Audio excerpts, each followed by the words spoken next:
Tiếp theo này,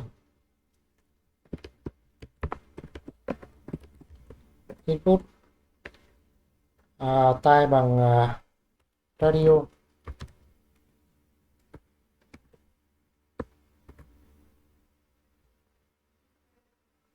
Thì nó sẽ ta cái nút tròn tròn này, chọn đó.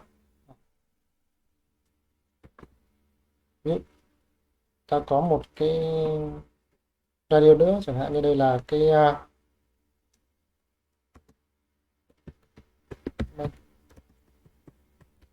input tai bằng radio, radio junior.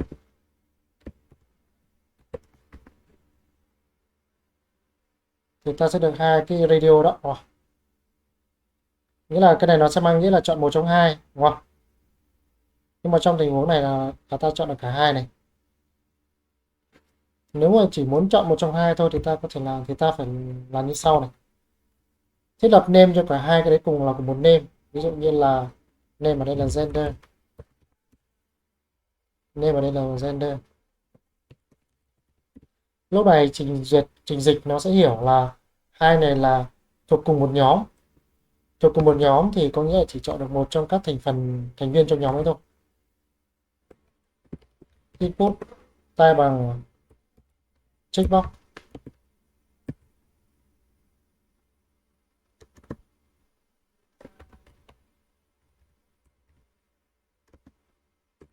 Input tai bằng checkbox.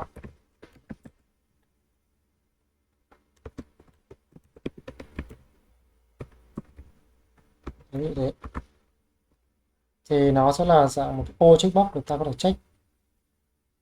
Checkbox thì có nghĩa là có thể chọn chọn nhiều checkbox được. Đó. Đây. Đây. Trên là radio nhỉ. Đấy. Những cái checkbox nào là thuộc cùng một nhóm người ta nên đặt tên cùng một tên. Đó, cùng một tên.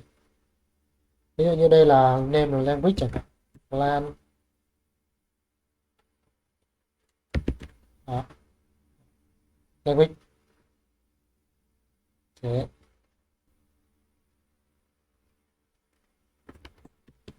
Input tai bằng reset.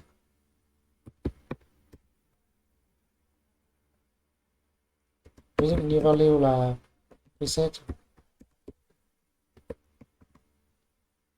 Thì tác dụng của cái bạn reset này là như sau này.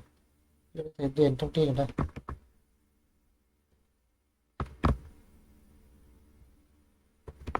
Đó, lựa chọn.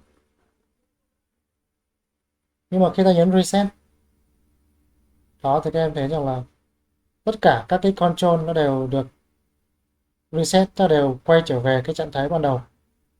Và nghĩa là nó đang trạng thái ban đầu của nó là đang như nào, nó sẽ đúng như thế. Cái trạng thái của ông này là không trừ cái gì cả. Đó. Cái này là không được check cái gì cả, thì nó sẽ về đúng như thế nhé.